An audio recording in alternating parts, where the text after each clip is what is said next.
नमस्कार दोस्तों, आप सभी लोगों का एक बार फिर से स्वागत है। मैं शुभम आ चुका हूं एक और इंटरेस्टिंग वीडियो के साथ में। दोस्तों आज का टॉपिक है कि जो आप बाइक या स्कूटर परचेज करके आते हैं उसमें डीलर को आप कहां पर पैसे कमवा के आते हैं, या फिर हम ये कह लें कि जो डीलर है जब आप उससे बाइक या स्कूटर परचेज करते हैं तो वो कहां से आपसे पैसे कमाता है।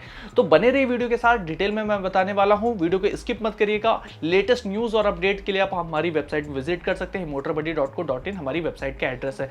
तो आइए दोस्तों ये वीडियो देखते हैं। तो सबसे पहली चीज है कि ये वीडियो टू व्हीलर इंडस्ट्री के लिए मैं बना रहा हूं। तो देखिए क्या है कि टू व्हीलर इंडस्ट्री में दो तरह के डीलर होते हैं। एक होता है मेन डीलर। मेन डीलर मतलब ये होता है कि वो कंपनी से डायरेक्ट व्हीकल परचेज करता है और कस्टमर को सप्लाई कर देता है, बेच देता है।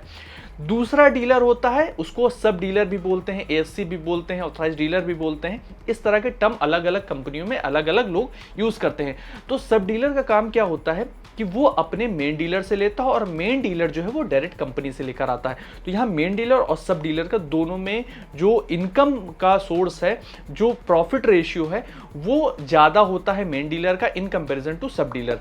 तो देखिए सबसे पहली चीज क्या है कि जो सब डीलर का मार्जिन है वो थोड़ा कम होता है और जो मेन डीलर का मार्जिन है वो थोड़ा ज़्यादा होता है। अगर मैं एग्जांपल के तौर पे बताऊं कि कोई भी कंपनी टू व्हीलर की है जो 10 रुपए मार्जिन दे रही है किसी भी व्हीकल पे, तो ये मान के चले 6 रुपए जो है वो सब डीलर को देती है और 4 रुपए जो है वो मेन डीलर रख लेता है। अगर वही व्हीकल मेन डीलर अपने काउंटर से सेल करता है तो यानी वो 10 रुपए पूरा प्रॉफिट कमाएगा। तो ये चीज हो गई जाके। तो सबसे पहली चीज क्या है कि जो आप एक शोरूम प्राइस देखते हैं, कई बार टीवी में ऐड में देखते होंगे, न्यूज़पेपर में देखते होंगे कि प्राइस सिर्फ व्हीकल का लिखा होता है, तो उसका और कंपनी की बिलिंग जो है उसमें डिफरेंस होता है। तो मेन मार्जिन जो डीलर्स का आता है, बिलिंग माइनस एक शोरूम प्राइस, इसके बीच का जो डिफरेंस होता है वो मेन मार्जिन होता है किसी भी डीलर्स के लिए। तो ये एक मेन सोर्स ऑफ इनकम हो जाता है सब डीलर या मेन डीलर के लिए। इसके साथ में अगला जो आप देखते होंगे इंश्योरेंस लिखा होता है, या फिर आप देखते होंगे जो इंश्योरेंस आप कराते हैं। तो इंश्योरेंस पे क्या है कि इंश्योरेंस कंपनी, अलग अलग कंपनियां होती है, अलग अलग मार्जिन देती हैं। वैसे तो IRDA जो रेगुलेटरी बॉडी है जो इंडिया में इंश्योरेंस पॉलिसीज वगैरह देखती है, उसने मार्जिन ऑटोमोबाइल सेक्टर में टू व्हीलर में फिक्स कर रखा है। लगभग 18 साढ़े 18% के आसपास मार्जिन आता है, वो भी OD प्रीमियम का। अगर आपने इंश्योरेंस का डिटेल में वीडियो नहीं देखा है तो मैं डिटेल डिस्क्रिप्शन में दे दूंगा, आप जाके देख लीजिएगा कि OD वगैरह क्या होते हैं। ये टेक्निकल वर्ड्स आ जाते हैं। तो क्या है कि OD पे कमीशन मिलता है, ना कि पूरी पॉलिसी पे कमीशन मिलता है। तो एक इंश्योरेंस भी एक जगह हो जाती है जहां से डीलर पैसे कमाता है। इसके बाद क्या है कि रजिस्ट्रेशन आप कराते हैं तो रजिस्ट्रेशन पे भी डीलर पैसे अर्न करता है। वो ये हो सकता है कि उसमें बहुत कम मार्जिन होता है, अराउंड 100 रुपए से लेकर 200 रुपए के आसपास रजिस्ट्रेशन में मार्जिन डीलर कमाता है। कई बार आप एसेसरीज भी परचेज कर लेते हैं, तो उसमें क्या है, एसेसरीज में दो पार्ट होते हैं। एक होता है मैंडेटरी और दूसरा है एडिशनल एसेसरीज।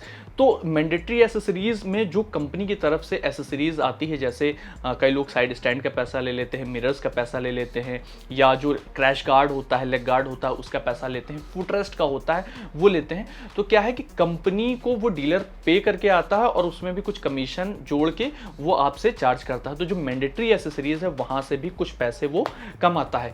इसके साथ में जो एडिशनल एसेसरीज होती हैं, जैसे स्कूटर वगैरह में आप परचेज करते हैं और जो सेफ्टी गार्ड होता है, या फिर जो आगे बकेट लगवाते हैं, या सीट कवर है, या बजर है, ये सारी चीजें जो हैं, या ग्रिप कवर है जो आप ये लगवाते हैं, तो इसमें क्या है कि डीलर को कहीं ना कहीं इनकम होती है। इसके साथ में हेलमेट भी जो है वो अगर सेल करता है डीलर तो उसको वहां से मार्जिन मिलता है। अब देखिए कई बार क्या होता है कि लोगों का ये कहना, कई सारे मैंने वीडियोस भी देखे कि हेलमेट जो है कंपनी फ्री देती है। देखिए ऐसा कुछ भी नहीं है, ना ही एसेसरीज कंपनी फ्री देती है और ना ही हेलमेट कंपनी फ्री देती है। कई डीलर्स जो हैं वो हेलमेट देते हैं और कई डीलर्स नहीं देते हैं। जो दे रहे होते हैं वो जो प्राइस लिस्ट होती है उसमें ऐड करके ही देते हैं। कई बार हो जाता है कि वो गिफ्ट के तौर पे दे देते हैं हेलमेट, लेकिन 100% मैं श्योर हूं कि कोई भी कंपनी फ्री में हेलमेट नहीं देती है, ये आप समझ लीजिए। और जो प्राइस आपने कभी देखा होगा, जब भी कंपनी ऐड इसीलिए जो देती है वो सिर्फ एक शोरूम का देती है, क्योंकि हर एक डीलर पे अलग अलग अपनी एक पॉलिसी चलती है। कोई एसेसरीज देता है, नहीं देता है, कोई हेलमेट सेल करता है, कोई हेलमेट नहीं सेल करता। इसलिए कंपनी हमेशा क्या करती है कि हेलमेट जो एसेसरीज ये सारी चीज़ें हैं इनके पैसे नहीं बताती है, सिर्फ एक शोरूम बताती है, यानी व्हीकल की सिर्फ प्राइस ही बताती है। तो ये चीज़ है। कई सारे मैंने ये देखे हैं वीडियोस की लोगों ने कहा है कि एसेसरीज फ्री मिलती है या हेलमेट फ्री मिलता है, ऐसा बिल्कुल भी नहीं है। वो सारी चीज़ें जो है वो प्राइस लिस्ट में पहले से ही डीलर ऐड कर लेता है, और कई डीलर्स ऐड भी नहीं करते हैं उसमें, वो सिर्फ इंश्योरेंस, आरटीओ और मैंडेटरी एसेसरीज का पैसा लगा के आपको दे देते हैं। तो ये चीज़ें भी हो जाती हैं। इसके साथ में दोस्तों क्या है कि हेलमेट का, जैसे मैंने बताया, हेलमेट में भी पैसा डीलर को वो कमाते हैं। तो हम ये कह सकते हैं कि जो एसेसरीज का मार्जिन है वो व्हीकल का जो मेन प्राइस, जो व्हीकल की बिलिंग में कमाता है डीलर, उसके बाद जो सबसे ज़्यादा इनकम होती है वो होती है एसेसरीज के माध्यम से। तो वहाँ पर एसेसरीज से वो पैसा अर्न करता है। इसके बाद दोस्तों क्या होता है कि कई बार आपने जब कोटेशन देखा होगा तो उसमें हैंडलिंग चार्जेस भी लगते हैं। तो हैंडलिंग चार्जेस मतलब रख रखाव, अनलोडिंग, लोडिंग का या पेट्रोल वगैरह का पैसा जो है ये डीलर ऐड कर लेता है, क्योंकि कंपनी पेट्रोल वगैरह कुछ भी नहीं देती है। और जो भाड़े का पैसा होता है यानी ट्रांसपोर्टेशन चार्जेस होते हैं, तो इसमें क्या है कि कंपनी नहीं देती, तो डीलर उसको हैंडलिंग के रूप में लेता है। तो कहीं ना कहीं थोड़ा बहुत पैसा हैंडलिंग के माध्यम से भी वो पैसा कमाता है। तो एक हैंडलिंग भी एक सोर्स ऑफ इनकम हो जाता है। इसके साथ में क्या है कि अब तो कई ज़्यादातर कंपनियां 5 ईयर 4 ईयर वारंटी दे रही हैं व्हीकल की, लेकिन क्या है कि कई कंपनियां ऐसी आज भी हैं जो 3 ईयर की वारंटी देती हैं, 2 ईयर की वारंटी देती हैं। लेकिन अगर आपको उससे ज़्यादा की चाहिए तो एक्सटेंडेड वारंटी का पैसा आपसे एक्स्ट्रा चार्ज करती है। तो एक्सटेंडेड वारंटी में भी डीलर का कहीं ना कहीं थोड़ा सा मार्जिन होता है। और मुझे याद है कि हीरो की एक मैं प्राइस लिस्ट देख रहा था, उसमें क्या था, गुड लाइफ या लाइफ गुड करके कुछ ऐसा कोई चीज़ उन्होंने ऐड कर रखी थी। अगर मैं गलत नहीं हूँ नाम से, अगर कुछ भी करेक्शन होता तो आप कमेंट बॉक्स में जाके ज़रूर बताइएगा।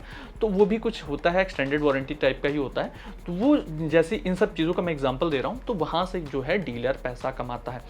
तो ये कुछ जो है मेन सोर्स ऑफ इनकम होते हैं डीलर्स के। इसके साथ में क्या है दोस्तों कि जब आप बाइक या स्कूटर को फाइनेंस करा रहे होते हैं तो फाइनेंस कंपनी जो है वो डीलर को कमीशन देती है। कई बार ये चीज़ें होती हैं। अब मार्जिन उसमें क्या होता है, जो भी फाइनेंस अमाउंट होता है उसका 1% 2% तक जो है मार्जिन, 1 से 2% का मार्जिन यहाँ पर फाइनेंस कंपनी डीलर को देती है। कई बार क्या होता है, जो स्कीम में जो आपको फाइनेंस कर रही होती, कई बार उसमें वो स्कीम होती भी नहीं है। ये भी चीज़ें हो जाती हैं। हमेशा फिक्स नहीं होता है कि डीलर को कमीशन जाए ही, कई बार होता है कि कमीशन नहीं भी जाता है। ऐसी भी स्कीम जो फाइनेंसर जो है वो दे देता है कस्टमर्स को।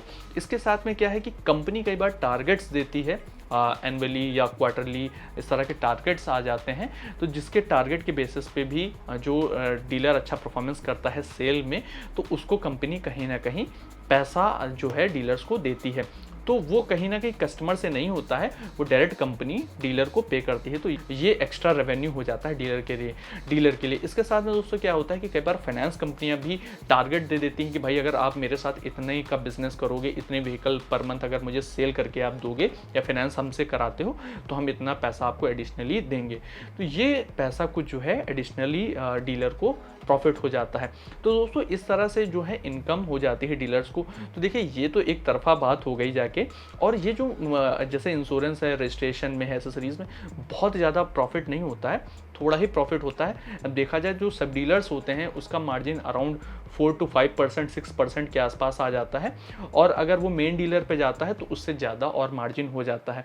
तो ये मान के चलिए अगर 2 लाख के आसपास कोई अगर आप बाइक परचेज करने जाते हो तो अराउंड मेन डीलर को 7 से 8 हज़ार रुपये के आसपास मार्जिन चला जाता है अगर डिस्काउंट नहीं करता। और अगर आप सब डीलर के पास जाते हो 2 लाख की अगर परचेज कर रहे हो तो अराउंड 4 से 5 हज़ार रुपये के आसपास में वो प्रॉफिट कमा लेता है अगर आप डिस्काउंट नहीं कराते हो।